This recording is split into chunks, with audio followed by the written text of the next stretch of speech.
Olá, pessoal! Bom dia, boa tarde, boa noite, sejam todos bem-vindos a mais um episódio do nosso canal Marqueteando. Hoje eu estou aqui com a professora Ana Hertal. A professora Ana Hertal é uma colega de longa data. Eu vou apresentar aqui brevemente a professora Ana e já já a gente começa com as perguntinhas, mas vamos lá. Quem é a professora doutora Ana Hertal? A professora e pesquisadora, né? Ela vinculou as práticas pedagógicas com as ferramentas online, trazendo para a sala de aula experiências com código e linguagens dominados pelas gerações consideradas digitais. Ela possui 14 placas, só a máquina de ser homenageada, né? 14 placas de homenagem como Paraninho, foi professora homenageada das turmas da Universidade do Estado do Rio de Janeiro, a UERJ, a Universidade Estácio de Sá, a Universidade Cândido Mendes e também da Escola Superior de Propaganda e Marketing, da SPM. Bom, mais um pouquinho sobre a Ana. Ela ministra aula há 15 anos com a seguinte experiência, né? Em universidades particulares, ela tem 12 anos de experiência dando aula em graduação e pós na Escola Superior de Propaganda e Marketing, 8 anos dando aula em graduação na Universidade Estácio de Sá, 4 anos em cursos de pós-graduação Lato Sensu no Instituto Infinet, 2 anos em pós-graduação na Universidade Veiga de Almeida e Universidade Pública. Ela também tem uma experiência de 2 anos em graduação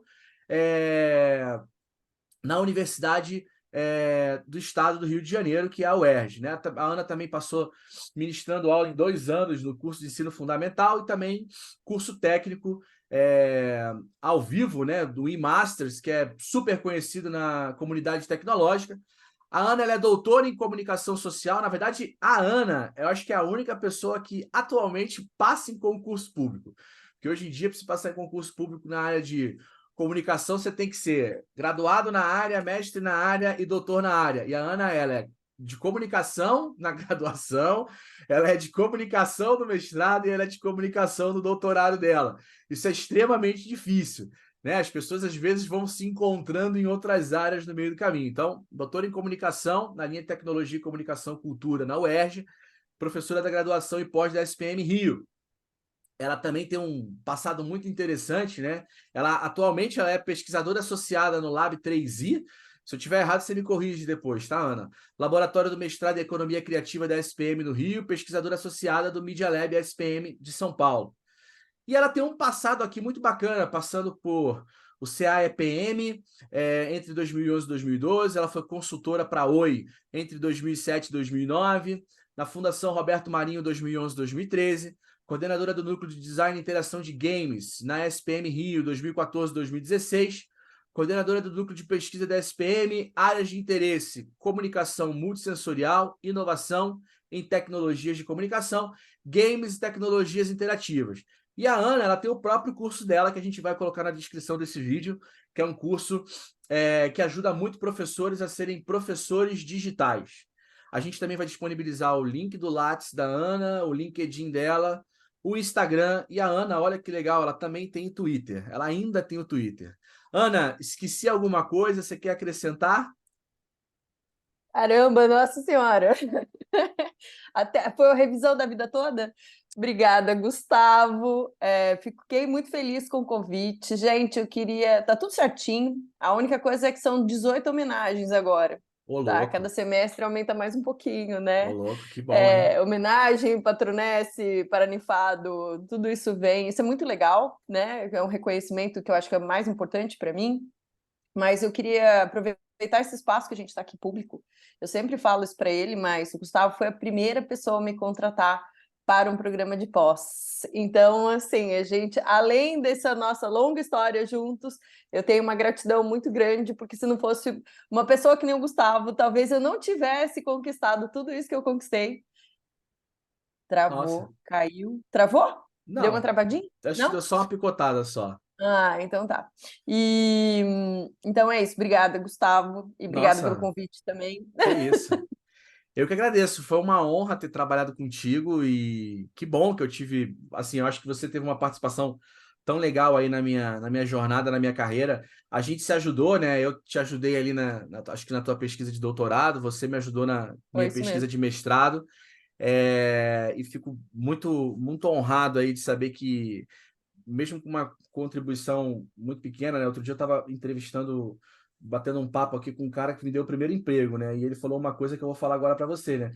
Se isso realmente aconteceu, Ana, foi tudo mérito seu, né? Assim, você já tinha todo o know-how, todo o respaldo assim, definitivamente quando eu olhei ali tipo, para a gente construir ali aquele time que a gente construiu na época, eu falei, nossa, a Ana é uma pessoa totalmente, vai ser muito enriquecedora aqui. E foi, né? Você era uma das professoras que mais brilhava ali, era realmente muito bom. A gente sempre tem, né, esse Obrigada. desafio quando a gente coordena, né? A gente Sim. sempre tem esse desafio de ter professores que engajam melhor com as turmas e professores que de repente engajam menos, mas você sempre foi uma daquelas professoras que quando eu falava assim, putz, é a Ana que vai entrar em sala, eu falava, ufa, né? Tipo, tantos encontros Tá sem tudo problema, bem, né? né? Tá tudo Vai bem. ser no news, good news, né? Era ótimo Vou isso. te falar que eu escuto isso até hoje, tá? É, é isso aí, Você deve cara. conhecer o professor Luciano Tardan. Ele Sim, ainda é meu Luciano. coordenador lá no SPM. Ele falou assim: ai, que bom, né? Agora é você. É, o Luciano é maravilhoso, né? O Luciano Ele também. é incrível. O Luciano é Muito bom fantástico. trabalhar com ele É também. isso aí, verdade. Ele é um cara muito bom de trabalhar mesmo. Bom, Ana, vou começar aqui então nosso bate-papo, né? Você é uma pessoa que tem uma experiência muito bacana e você lançou esse curso que eu acho que é um curso muito legal para as pessoas, né? Professores e, enfim, dá para a gente também levar isso para o mercado, né? Eu queria te perguntar o seguinte, né? Quando você olha, né, o modelo educacional que você estudou e o que você ensina atualmente, e você tem uma experiência muito grande aí como professora, então assim, até de repente assim, quando você olha o que você ensinava no início da tua carreira como docente, em curso superior, e quando você olha hoje, né, você percebe ali uma evolução, uma melhoria, ou você acha que evoluiu o suficiente? Você acha que pode evoluir mais? Eu queria que você falasse um pouco sobre isso. Tá. Bom, eu acho que da minha formação, né, pegando historicamente, tentando botar isso numa linha histórica, né, da minha formação para cá é um abismo, né? A minha sala de aula era a sala de aula que era semi-auditório, a gente até hoje ri disso, eu e as minhas amigas, né, de faculdade, a gente sentava naquele, que eram os andares, assim, você ia subindo os degraus da sala de aula, todo mundo fumava, e cada um tinha o seu caderno, e ficava todo mundo ali prestando atenção no que o professor estava falando, anotando tudo aquilo. Existia alguns momentos em que a gente debatia alguma coisa, mas a presença, né, a participação do aluno raramente era requerida. Como era uma faculdade de comunicação, a gente tinha, obviamente, muitas tarefas para realizar, né? Então, meu último ano, eu praticamente já não tinha mais aulas, como a gente fala, expositivas, eu só tinha mesmo projetos. E aí, eu acho que o terceiro e o quarto ano, na minha época, lá no século passado, era ano, não era semestre. Então, a gente, nesses 2 últimos anos, era praticamente projeto. E a maioria já estava no mercado de trabalho, então era uma coisa muito dinâmica e foi muito legal. Mas os 2 primeiros anos eles foram complicados, eu acho, por causa disso. E era uma carga de teoria muito grande. A comunicação tinha uma carga de teoria muito grande. Então eu comecei tomando pau. Eu comecei a faculdade tomando pau porque eu não entendia nem como era a dinâmica. Assim, eu não sei como é que isso funciona. E então é isso. E o que eu vejo hoje, em relação à formação de hoje, é que é muito mais dinâmico desde o primeiro momento que você entra na faculdade, né? Seu primeiro semestre na faculdade, as pessoas já estão pensando, os professores já estão pensando, os coordenadores já estão pensando em formas de colocar o estudante como como principal ator desse processo todo, né? Ele tem que ser protagonista desse processo. Aí você vai falar assim, ah, Ana, mas todos são assim? Não, não são. Não são, todos os professores não são assim. Existe muita resistência mesmo do professor, porque às vezes já tem um plano de aula e ele já fala sobre uma coisa que é uma coisa que se discute há 20 anos, né, Gustavo? Então, sei lá, você pega aí antropologia, filosofia, sociologia, são coisas que a gente está discutindo há muito tempo. E aí, às vezes, não estou falando que todo professor dessas teorias, desses ramos, né, das humanas sejam assim, de modo algum. Mas pode ser um professor de teoria geral de marketing, né? Então ele já tem aquilo pronto. Ele fala assim, mas por que eu tenho que mexer nisso? Sabe? Sempre funcionou. Tudo bem, mas a minha pergunta é: o aluno absorveu? Sabe? Se você faz uma prova lá no fim, o seu aluno vai ter absorvido? Né, Gustavo? Eu acho que é isso, eu acho que é essa preocupação Eu que a tenho gente até tem que ter. uma resposta, né? Assim, é, eu lembro que uma época eu fiz o meu mestrado profissional em administração e desenvolvimento de negócios no Mackenzie. Mas eu tentei, você sabe disso, você acompanhou um pouco essa minha jornada. Eu tentei no Rio, assim, mestrado ali na Escola de Comunicação da UFRJ, tentei mestrado ali com a Paula Sibilha na UF. Eu tentei mestrado em comunicação nessa linha. É, E eu lembro que, assim, eu vinha de desenvolvimento de software e análise de sistemas. Eu não tinha tido na faculdade as disciplinas de história da comunicação, filosofia, sociologia. Eu não tinha tido contato nenhum com Foucault, com Deleuze, com Guattari, com esses caras todos, né? Eu não tinha tido. E aí a gente ia ali para um cursinho que preparava a gente para fazer a prova do mestrado, que eu acho que era o Radix, não sei se ainda existe, mas assim, ele ficava ali no centro, preparava a gente, ajudava a gente a se preparar melhor para preencher aquela prova de mestrado de comunicação. E assim, aí eu chegava lá, eu conversava com as meninas que estavam com a gente, eu falava, poxa, mas é tão difícil, né? Porque assim, eu nunca tive contato. E eles falavam pra gente, Gustavo, mas pra gente também é difícil. Porque quando a gente entrava na faculdade e tinha essa disciplina, a gente estava chegando na faculdade. Era tudo É, muito novo pra gente. Por mais que você falasse assim, a gente não estava enxopada, mas a gente estava. Cara, era tudo muito é, novo. E aí, depois que a gente terminava a faculdade, era um assunto tão pouco aplicado que a gente, em algum momento, a gente esquecia. Então, assim, sim. dizer que a gente, poxa, terminou a faculdade lembrando de vigilância, de panótipo, panoptismo, do Foucault, essas coisas, não lembrava de nada disso.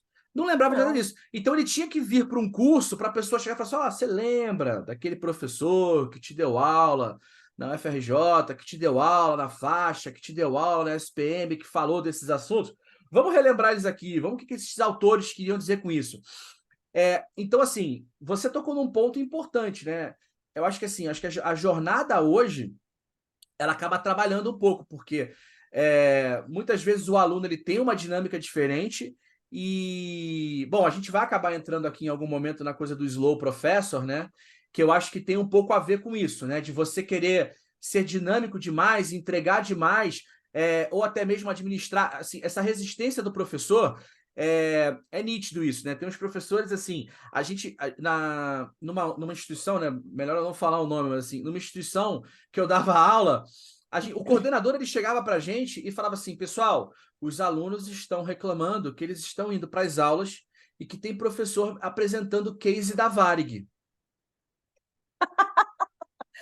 Comprou uma passagem da Varig Então e assim, cara, voou, feliz, cara, então surreal. assim, cara, não é problema a Varig, mas assim, É, como é que, assim, para eu contextualizar a Varig para um aluno tão novo, nossa, eu vou ter que contar a história da a história aviação. da Entendeu? aviação do E país. dizer que a empresa faliu. E aí o cara vai falar assim, tá, cara, mas por que o cara tá me contando a história de uma empresa que faliu como um É, case bem-sucedido do passado? O consumidor mudou. Será que o é, consumidor hoje compra a passagem como na época da Varig? Então, é. assim, é isso que você falou. É o professor que de repente fala assim, não, minha aula tá pronta, eu vou entrar com essa aula e vou ministrar essa aula. E aí o público hoje é um público muito mais exigente e o cara leva muita pancada, o cara, tipo, sofre muito, né? A próxima questão aqui, ó, né, assim, né? A gente estava até falando aqui nos bastidores, né, sobre o aluno entender que ele não precisa mais fazer uma faculdade. E aí tem a questão também que é o próprio mercado dizer, né, ou o próprio mercado contratar, começar a contratar hoje, profissionais sem diploma, né? Tipo, grandes empresas aí como Google, como Microsoft, essas notícias às vezes elas rolam internacionalmente e também nacionalmente, né? As empresas que falam, não, eu quero um cara que saiba fazer, se ele souber fazer e entregar resultado, o canal Marketiano fala muito do universo do marketing. Então você imagina, né, o cara trabalhar com performance numa agência, trabalhar com marketing digital. Ah, não, se o cara me entrega performance, eu não tô nem aí se ele tem diploma ou não. Você é contra, você é a favor, você entende que em que momento pode vir a pesar não ter um diploma, não pesa em momento algum, ele pode seguir a vida dele inteira sem diploma. O que você pensa sobre isso? É uma posição complicada, porque eu acho que a educação tem relevância, né? Só que para a educação ser utilizada na vida profissional desse cara que passou 4 anos estudando, ou 2 anos, né, para fazer uma pós, ou, sei lá, 6 anos fazer mestrado, doutorado, ele tem que aproveitar a educação, tá? Então, ele tem que... Veja, eu acho que tem que ter um match que não está rolando. Talvez porque as pessoas não entendam o papel da educação e aquilo que vai representar para ela, o diferencial que ela tem, né? Se ela entra na sala de aula e escuta o que o professor está falando, e o professor, se ele consegue ajustar a linguagem dele para essa demanda desse novo estudante. Eu acho que é isso que está faltando, sabe? É como se fosse um mecanismo, e os dentes desse mecanismo eles não estão se encontrando. A Né? engrenagem, né? Eles estão... É uma engrenagem, eles não estão se encontrando. Né? E aí as pessoas acham que a educação não tem mais valor, porque você vai para uma sala de aula para ouvir um caso antigo, que você não consegue fazer correlação, como isso se aplica no seu dia a dia, o cara fala assim, por que eu estou perdendo meu tempo aqui? Então, o professor ele tem que mostrar que cada segundo que ele está ali dentro é valioso. E o estudante tem que entender que ele está lá para aproveitar cada um desses momentos. E ele também tem que reclamar, né? Ele também tem que chegar para o professor e falar assim, tá, professor, legal isso aí, mas o que a gente pode aprender agora, sabe? Que caso novo você pode trazer para a gente entender como é que a gente aplica isso no dia a dia. Porque se não for aplicado, não adianta nada, sabe? Se não for aplicado, deixa para rolar nos círculos acadêmicos, onde pouca gente se entende mesmo, de todo modo, né? Porque é tão complexo, e é tão refinado, e é tão rebuscado, que pouca gente vai entender, né? Então, a educação precisa ser aplicada. E é nesse instante que o diploma vai ter valor. Porque aí ele vai ter assim, putz, mas esse cara que se formou nessa escola, ele realmente sabe, porque ele aprendeu, né? Ou então, foi dada a ele a oportunidade de praticar isso em algum momento, e quando ele vê, ele sabe o que ele está fazendo. Uma coisa, né? Eu dou aula de estudo de games há muitos anos. Durante a pandemia, a quantidade de aluno que falou comigo, porque os processos seletivos passaram a ser gamificados. E aí o aluno falou assim, professor, eu tenho um processo de seleção agora que vai ser dentro daquele Among Us. O que eu tenho que fazer? Eu simplesmente falava, ó, não sei o que eles estão querendo investigar com você sendo um impostor. Né? Mas seja você mesmo, né? Porque a gente confia na formação do estudante, a gente confia o que ele vai saber, mas parece que não tem maturidade, sabe? Parece que o aluno ele entra na faculdade hoje como se fosse um processo que vem assim, eu fiz escola, eu fiz fundamental, fiz médio, agora eu tenho que fazer faculdade e eu tenho que sair da faculdade e fazer uma pós. E não é isso. Né? A faculdade ela tem que ser a concretização de um sonho. A pós, então, nem se fala, hein, Gustavo? Você tem que ter maturidade, né? Eu costumo, assim, eu ministrei aula recentemente lá em Piracicaba, né? E assim, muitos alunos falando, eu vou terminar aqui a faculdade, vou fazer a pós. E aí eu falava, cara, posso te dar uma dica? Vai para o mercado, joga um pouquinho, joga 2 anos, entra em campo, sai do banco de reserva, joga. Porque assim, vai ser muito mais enriquecedor para você fazer esse curso com um pouco de experiência do que Isso. você sair da faculdade, né? Não que o curso lá não fosse aplicado, não desse prática, não fizesse projetos. Tinha lá uma disciplina, tem, né? A disciplina de projeto interdisciplinar. Então, o aluno ele junta todas as disciplinas e aplica num projeto, no semestre. A ideia é muito boa. Só que assim, Ana, esse cara, tudo bem, o ambiente universitário ele facilita um pouco a vida. Ele esquenta o cara, né? Ele faz com que o cara Sim. ali, tipo, né? Treino é treino, jogo é jogo. Rede. Então, assim, ele tá ali treinando, ele tá treinando, mas, cara, uma hora esse cara vai ter que jogar a Vera, né? Então, assim, Sim. olha, quando você for jogar a Vera, você vai pegar um pouco da experiência que você viveu em sala de aula, mas vão ter outros desafios, né? O chefe vai ser outro, as cobranças vão ser outras, a entrega vai ser outra, o objetivo vai ser outro, e aí você tem que lidar com isso tudo. Então, você ir para o mercado, aplicar isso no mercado e poder depois levar isso para dentro de sala de aula novamente. Mestrado profissional, cara, a gente tinha CEO na nossa turma, né? Sim. Fazendo mestrado e querendo pegar um pouco daquele arcabouço conceitual, teórico, para poder levar para o mercado, né? Então, assim, só que eram pessoas que estavam, às vezes, há 10 anos, 15 anos no mercado sem estar em sala de aula. E aí eles vieram ali buscar alguma coisa para poder voltar depois para o mercado. E as pessoas, às vezes, elas não entendem isso. O aluno, ele acha que ele tem que, tipo, cumprindo diversos rituais de passagem, né? Terminei o segundo grau, vou para a faculdade, da faculdade vou para pós-graduação, aí da pós-graduação, e aí quando ele, muitas vezes, ele terminou segundo grau, faculdade e pós-graduação, ele fala, putz, mas e agora? E aí ele, às vezes, tem um desafio grande que é o seguinte, ele às vezes ele descobre que ele fica overqualified, né? Ele fica tipo assim, porque o cara fala assim, putz, cara, você tem um puta currículo aqui, mas você não tem experiência. Você tem faculdade, você tem pós-graduação lato sensu, mas a experiência você não tem. E muitas vezes o que conta é a experiência. Eu, por exemplo, na agência onde eu trabalho hoje, se o cara não tiver um ano trabalhando com SEO, fica difícil de eu contratar ele. Porque o SEO é um negócio que dá resultado no médio e longo prazo.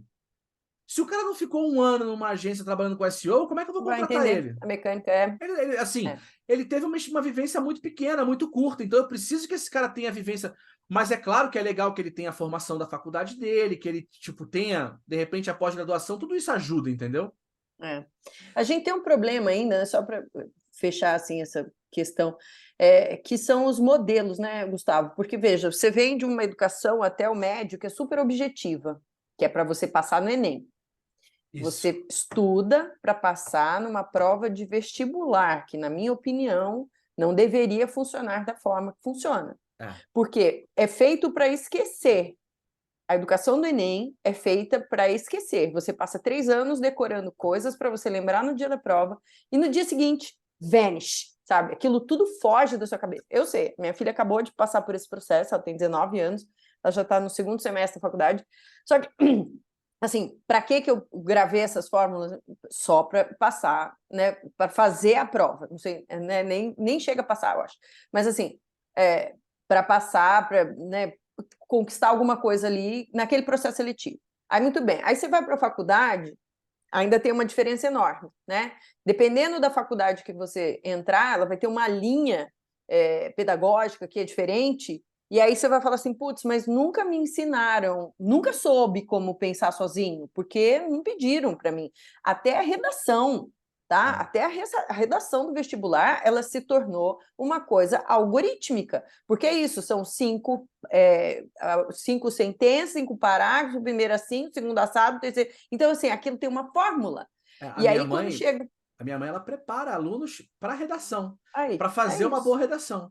Fórmula, é uma fórmula, Então, assim, né? tipo, o cara, às vezes, ele, tipo, na escola, ele não tem ali uma orientação, aí, tipo, ele precisa tirar 9, ele precisa tirar 10 para entrar em medicina, e a minha mãe, ela faz essa preparação. E é basicamente, assim, é isso, ela, tipo, ela ajuda o cara a se adaptar ao que a banca quer.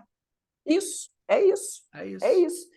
Então, assim, não é uma educação, sabe? Parece que você tem esses recortes, né? Então, como é que eu saio? Agora tem o ENAD na prova de saída da faculdade para alguns cursos. Então, você tem que se preparar durante todos esses 4 anos que você está na faculdade, você tem que preparar para a prova de saída.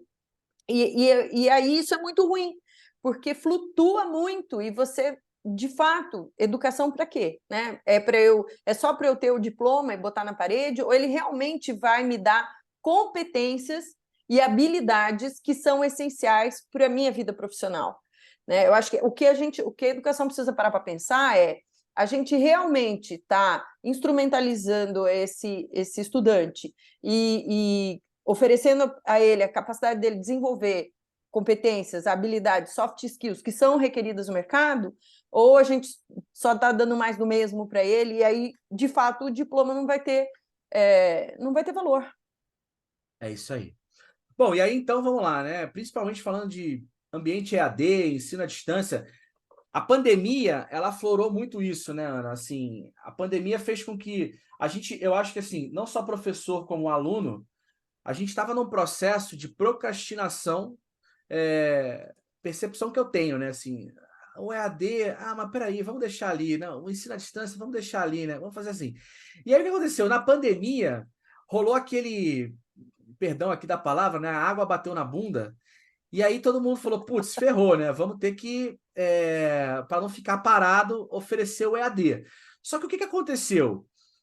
Cara, pegaram os modelos tradicionais de treinamento, né? Sala de aula presencial, levaram para um ambiente como esse, Zoom, Teams e outras plataformas, e o professor ele vinha para cá para dar aula expositiva, hora prática. Aí tinha, aqui por exemplo no Zoom tem o breakout room, você fazia as aulas de reunião, que é como se você for colocar assim em grupo, você tinha algumas dinâmicas ali para criar, tipo, para tentar trabalhar com algumas metodologias ativas, algumas coisas assim, mas tem um desafio grande, né? Então, minha pergunta para você é: o que que realmente a gente precisa despertar em nós, professores, educadores, formadores, para nos transformarmos em professores digitais?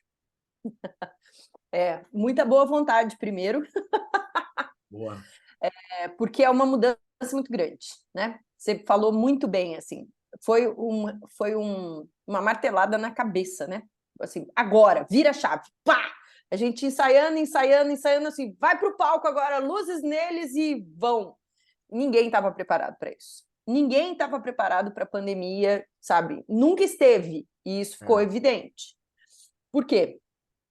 O aluno não engajou. O aluno não abria câmera, o aluno assistia dormindo na cama, de pijama, ele não levantava. Ah, tudo bem, a pandemia afetou todo mundo tal, mas assim, não era o que a gente queria, né? A gente achou que a gente fosse virar a chave, todo mundo trancado dentro de casa, que aquilo fosse uma opção. Não engajou, né? A tela ela faz com que você, se você não estiver interagindo, ela faz com que você rapidamente se distraia, né? Porque não tem mediação, você não está vendo ali um não está vendo o outro, você não está vendo a reação dele. Para o professor foi horrível. Eu falo de coração aberto, assim, aquelas tarjas pretas estavam é, começando a me deixar deprimida, é. né? Porque eles Microfone estavam ali, desligado, câmera nossa, desligada. nem Aí falava. por exemplo, então assim, eu chegava, tipo, dava ali, fazia 30 minutos de abordagem, aí eu falava, aí eu gerava uma pergunta, gerava algum questionamento, gerava um debate para as pessoas participarem. E aí, às vezes, ficava 5 minutos assim, 5 minutos não, vai, É, mas dava aquele intervalo assim de silêncio, que eu falava assim, cara, aí eu falava, pessoal, vocês estão aí, meu? é, Aí vinham dois ou três e falava, não, não, professor, tá tudo bem e tal. Aí é. alguém participava, mas assim, você percebia que às vezes, cara, o cara tava olhando no Jornal Nacional, o cara tava falando com a mulher, o cara É. tava, tipo, falando com o filho, tava ajudando. Você percebia que o cara tava em outro planeta. Ele não tava Eu, ali, meu. Ele não tava ali. eu fiz uma coisa mais pela minha veia pesquisadora do que qualquer outra coisa. Os estudantes criaram no primeiro dia de aula uma aula que era dividida por muitos professores, tá? Era uma aula quinta-feira à noite. Aí eles, no primeiro dia de encontro, gente, vamos criar um WhatsApp para gente. E aí eles publicaram o link. E como tinha muitos alunos, sei lá, 500 alunos, né? Era uma disciplina enorme e tal. Eu peguei e me inscrevi. Eu falei, eles não vão me aceitar. Mas passou na boiada, entendeu? Entraram todos os alunos, eu entrei também. Então, enquanto a gente estava dando aula, eu estava acompanhando o Instagram, não, o Nossa, WhatsApp, WhatsApp. o WhatsApp deles. Afiano. E aí, assim, eu fiquei na minha o tempo inteiro, eu fingi que eu não estava ali, entendeu? Eu fiquei quietinha, mas aí você observa, sabe? Você observa a reação deles com relação aos professores, você observa o interesse deles, nossa, gente, agora tem que fazer, tem que entregar, eles vão fazer chamada, não sei o quê. Ou então, putz, vamos para a sala, gente, acorda aí, porque tá valendo nota, ou tá valendo ponto, ou tá valendo presente. Então, assim, só existe uma mobilização de fato no momento em que era requerido alguma coisa em troca, Af. né? Então, assim, e aí você vê que é um modelo desgastado. O que aconteceu com o modelo que eu acho, tá, Gustavo? Ele se desgastou completamente, a palavra é essa, né? Quando a gente estava no final da pandemia, a gente já estava falando de fadiga de telas. Hoje eu acho que tem um movimento muito legal de podcast, porque as pessoas curtiram o podcast, ele ficou, mas a questão das aulas online síncronas, eu duvido que volte, sabe, que faça sucesso em algum momento, porque as pessoas se desgastaram completamente. Elas querem tudo, menos ter aula online. A menos os meus alunos de TCC, por exemplo.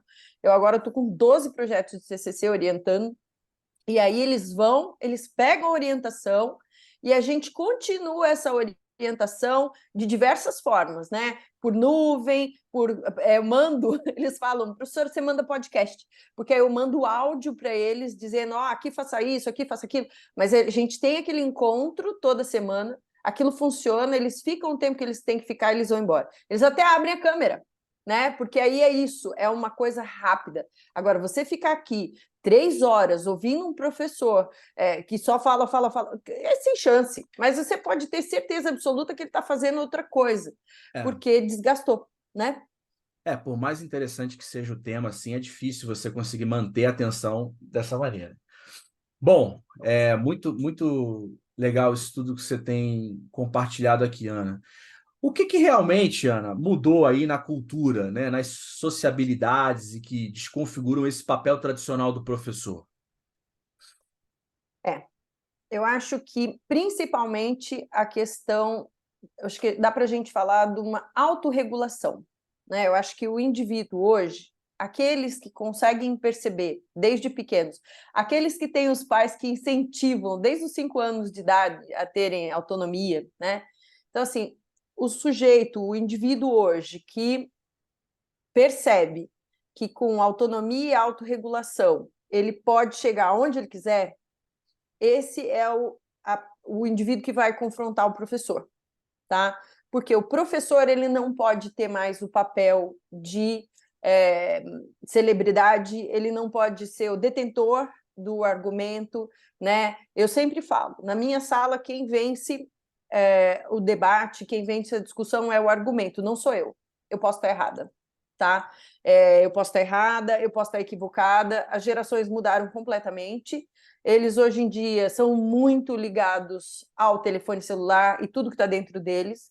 Eu acho que isso também é ruim, porque eles se distraem daquilo que é importante para eles, mas eles conseguem se autorregular a partir disso. E essa é a virada de chave. Se você não dá autonomia para esse sujeito que já consegue se autorregular sozinho, para ele decidir como ele quer fazer as coisas e decidir como ele vai construir o conhecimento dele, você perdeu esse cara. E aí é a mudança para o professor, né? Essa mudança social, ela muda o papel do professor, porque o professor tem que estar mais disponível a mudar dentro de sala de aula. Ele tem que perder... Pode falar. Na verdade, assim, acho que tem uma questão importante, né? Assim, o professor, durante muito tempo, teve uma vaidade muito forte com relação Isso. ao papel dele. Tem que abrir mão dessa vaidade. Sim. E tem que entender que o papel dele é muito mais de facilitador, né, e finalizador ali da construção do conhecimento. Mas quando a gente fala de aluno protagonista, se você quer que o aluno seja protagonista, você tem que descer ali do tablado, entender isso. que o aluno, tipo, com a experiência dele de mercado, ele também vai ajudar a construir o conhecimento.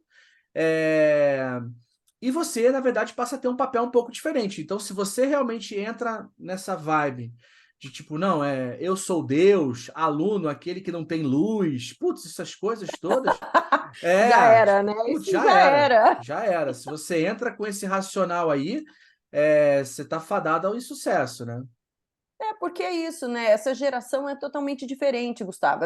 E assim, né? Como foi uma mudança exponencial na sociabilidade, justamente por causa do digital, as redes sociais, todas essas possibilidades que eles têm hoje em dia, porque está tudo dado, né?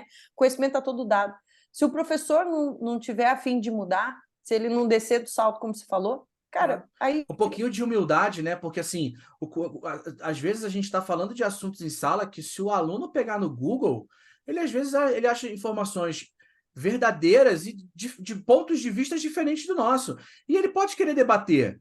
Aí, se você fica na defensiva e fala, não, peraí, mas a minha verdade ela é maior do que a sua e tal, putz, cara, isso daí Já era, aí já perdeu, era. já perdeu. É isso Perdeu, aí. inclusive, o respeito da turma, perde o respeito da turma. Pois é, porque eu acho que assim, se você quiser realmente ganhar os alunos ali, eu acho que quanto mais próximo deles você ficar, melhor realmente, né? Sim, com É, certeza. Bom, a gente falou muito aqui das dinâmicas mudarem, né? E tipo da gente conseguir trabalhar com dinâmicas mais aplicadas, etc. As teorias, elas ainda são importantes? Como é que elas podem ajudar hoje, tanto o professor quanto esse aluno, né? E talvez como é que tenha que ser a dose dessas teorias aí dentro de um ambiente de aprendizado? Eu acho as teorias super importantes.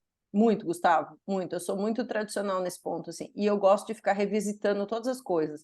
Eu agora uso, para falar de gamificação, eu uso um autor de 1946, que falava de motivação, psicologia motivacional, que é o Ernest Dichter.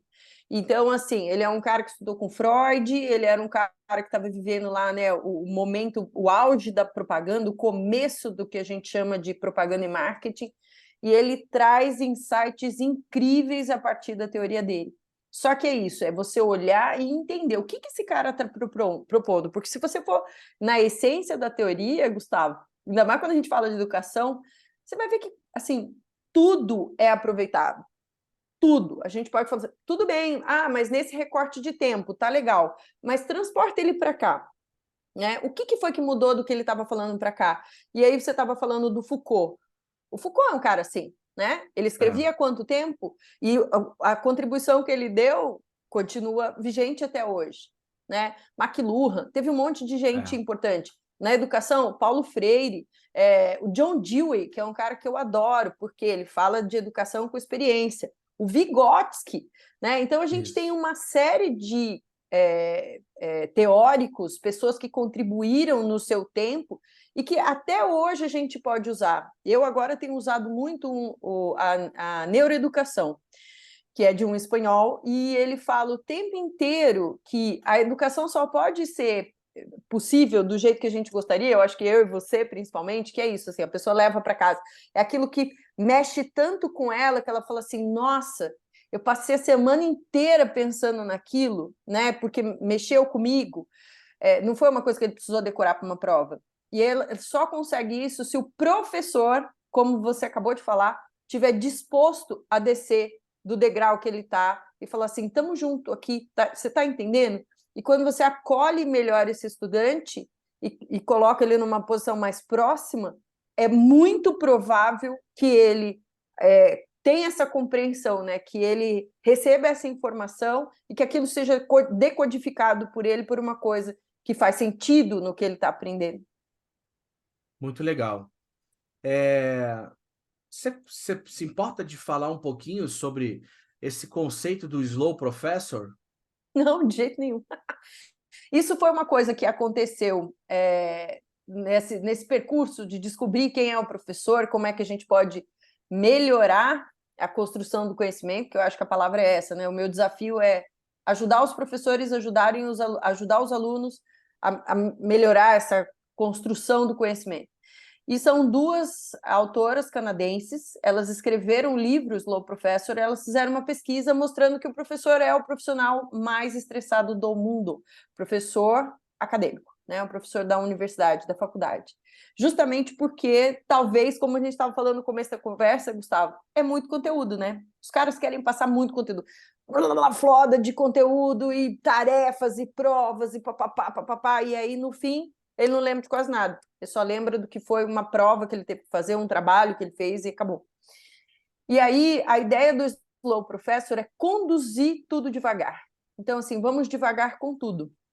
Vai devagar desde o encontro na sala de aula, né? O tempo de cada um absorver e responder, isso é uma coisa muito importante, né?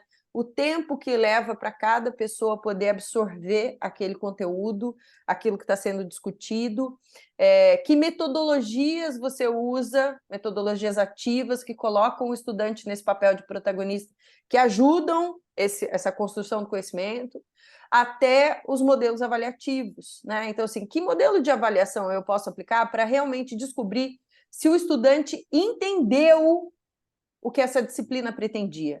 sabe? É uma prova? Às vezes é uma prova, né? A gente tem, Gustavo, o trabalho algoritmo e a gente tem o trabalho heurístico desde sempre, né? Desde o Fordismo e tudo mais. Mas, então, você vai ter disciplinas que vão ter provas que vão ter que ser no modelo tradicional, algorítmico, e você vai ter provas que podem usar de um modelo heurístico, que é isso, né? Que vai ter uma questão da criatividade, da interpretação, do entendimento, e que são provas mais livres. E, obviamente, isso também precisa ser muito definido pelo professor, né? O que ele está avaliando ali, que tipo de coisa tem que estar naquela resposta e tudo mais.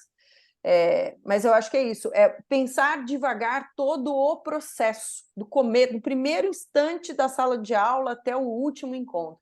E isso faz toda a diferença, porque eu aplico isso, né, não é dar aula devagar, é pensar o processo de construção de conhecimento de uma forma não acelerada, justamente para ele poder absorver mais. Tá ótimo. Maravilha, Ana. Bom, para a gente encerrar aqui, a gente já está encerrando o podcast, eu vou te fazer uma última pergunta aqui, que seria, né? Você é uma grande especialista, você fala isso, inclusive, no seu curso, eu tive a oportunidade de fazer, usei um pouco essas dinâmicas dentro de sala de aula e vi quanto elas agregam, mas eu queria que você compartilhasse aqui com todo mundo, né? Como é que a gente pode usar os jogos em sala de aula e aplicar os conceitos de gamificação no ensino superior, né? O que você tem feito, né? E o que você tem visto que tem dado mais certo dentro dessas práticas de gamificação em sala de aula? A gamificação, eu acho que é um conceito que é usado errado, porque tem gente que fala assim, eu uso o Kahoot na sala de aula, você deve ter visto isso lá no curso. Eu uso o Kahoot da sala. Kahoot não é gamificar. Kahoot é você pegar uma estratégia, né, de chamar atenção, é uma estratégia lúdica, então você vai chamar a atenção dos seus alunos, você vai interagir com ele de uma forma diferente, mas não é gamificação. Gamificação é quando você pensa, por que eu uso o Dichter, né? Porque você tem que pensar na motivação. Você tem que arrumar uma forma de manter o seu aluno motivado. Ele tem que acordar todos os dias de manhã e lembrar por que ele está fazendo aquilo. Né? Então, assim, por que eu estou fazendo isso? Por que eu estou levantando todo sábado e ficando o pessoal da pós, das 8 até as 3:30 da tarde em sala de aula durante 1 ano e meio? Qual é o meu objetivo com isso? E aí, a gamificação, ela é essa estratégia, essa mecânica de jogos que é usada como forma de motivar o aluno. E aí isso é pensado planejado, né, desde o começo, de diversos modos. Você pode aplicar várias mecânicas de jogos. Eu gosto de usar o RPG, porque tem o desenvolvimento do personagem, então eu vou pensando cada aluno meu como um desenvolvimento de papel, como é que ele se vê evoluindo. Isso é o mais legal. Né? Então, assim, eu saio de um papel de guerreiro, tá? E qual foi o momento que eu evoluí para um paladino, né? Sei lá, feiticeiro, curandeiro, tem vários papéis. Como é que você evoluiu para isso? E aí eles vão demonstrando a partir do conhecimento que eles revelam. Então, assim, quando eles estão prontos para realizar uma nova tarefa dentro da disciplina, eles conquistaram aquele papel. Então, assim, não tem uma receita de bolo, felizmente não tem uma receita de bolo, mas o que precisa ser pensado, planejado, é como se fosse mesmo uma estrutura de missão, né? Então, assim, você tem um objetivo final, mas você tem vários objetivos, você tem que ir dando feedback para o seu aluno o tempo inteiro, da onde ele está acertando, da onde ele está errando. Por isso que não pode ser um modelo corrido, né? Um modelo conteudista, ele tem que ser um modelo lento. Os meus alunos, toda a aula, eles recebem uma geminha, que é essa coisa que a gente compra aí na Uruguaiana, em São Paulo, ali perto da Sé, do São Bento, né? Ali na Isso. galeria, na ladeira Porto Geral. Então, você vai ali e compra aquelas... Eu comprei uma vez aos montes, e aí eu defino quais são as estratégias, quais são as missões, que cores que eles ganham, qual o tamanho de cada uma dessas coisas. Eles vão juntando tudo isso, porque eu não conto. Então, se o aluno chega no final do ano com um saquinho, fala assim, tá aqui, professor, vamos contar os pontos agora. É assim que os pontos dele são contados. Se ele perder aquilo, babou, ele não tem controle do que ele fez, né? Então, é isso. Ah, é para ser divertido? Nem sempre, né? Peguem aí as gamificações que existem, da Nike, sei lá, de mais um monte, Waze, Duolingo. Não sei se é para ser divertido, não sei se é para ser engraçado, é para ser lúdico, né? Em vez de você contar de um jeito, você vai contar de outro, né? Um outro tipo de narrativa, mas que envolve e que faz com que o principal é manter o aluno na direção do objetivo dele e mantendo a motivação dele. E facilitar também o aprendizado, né? Que Eu assim, eu acho que acho. quando o aluno ele se engaja nessa jornada, e a gamificação, a gente vive uma sociedade que, de certa forma, incentiva a gente a ser mais competitivo. Então, por mais que seja lúdico, se você não precisa muito, a gente até uns 15 anos atrás, a gente tinha uma rede social chamada Foursquare, que você queria ir em todos os lugares dar Isso, check-in para você ganhar o seu badgezinho lá na isso. sua medalhinha. Aí você era o rei do café, você era o rei do lugar, não sei o quê. Foi em 3 lugares, em 5, foi no lugar 5 vezes, foi no lugar 20 vezes, você era. Então, assim, ninguém ganhava nada com aquilo, mas a gente estava Nada. engajado com aquela É. dinâmica. Eu acho que gera um engajamento que talvez esteja fazendo falta hoje em sala de aula ou principalmente nos ambientes online. Com certeza. E tem uma coisa legal, Gustavo, que você falou agora, que eu lembrei, né? Assim, tem um momento que eles recebem um papel, que é o último papel que eles recebem, que eles podem ajudar os outros. Então, quem ficou muito para trás pode ser ajudado por aquele que está lá na frente. Legal. Cara, é impressionante como eles gostam desse momento, porque eles ficam felizes. Eu vejo isso, a satisfação que eles têm de um estar contribuindo com o outro e como isso cria um outro ambiente de sala de aula. Porque você podia não estar esperando ter que precisar da ajuda, falar assim, putz, me salva, né? Você já é aí um feiticeiro, curandeiro. Você pode me ajudar aqui, porque eu preciso desses 200 pontos para passar de fase. Então, é outra cabeça, sabe? Eles vão já pensando de outra forma, eles não ficam muito preocupados com as avaliações, com as provas, porque eles sabem que tudo aquilo, no decorrer da disciplina, flui de uma maneira muito natural. É Então, é ótimo. bem legal. Eu E, acho que funciona assim, bem. você tocou num ponto importante, né? A pessoa, ela começa a se engajar de uma forma, Ana, que assim, é, a prova, as avaliações, por mais fáceis ou mais difíceis que sejam, elas vão acabar fluindo, porque aquele conhecimento foi feito de uma maneira tão palatável e saudável, tão prazerosa, É que o cara isso, consegue chegar e depois aplicar aquilo numa prova de uma maneira muito mais saudável. é É isso, isso, né? exatamente isso. Bom, gente, a gente está encerrando aqui o nosso bate-papo. Ah, Pois é, pois é. É tentar não ser longo demais para não ficar muito cansativo para quem sim, claro. assiste. Mas olha, Ana, super obrigado. Te agradeço de coração por esse bate-papo. Eu que Fluiu, agradeço. fluiu de uma maneira muito, muito tranquila, muito prazerosa. Acho que vai ser uma ótima contribuição para todo mundo aí que for assistir. E aí eu prometo para você que eu vou estar compartilhando, te marcando, avisando para o Ótimo. Eu também pessoal. estou doida para divulgar. É. Tá ótimo. Pessoal, Obrigada, Gustavo. olha, Gente, muito Ana, muito obrigada pela obrigado. audiência. Agradeço de montão. Espero vê-los em breve aí. Me encontrem nas redes sociais. Fiquem à vontade. Obrigado mais uma vez, Ana.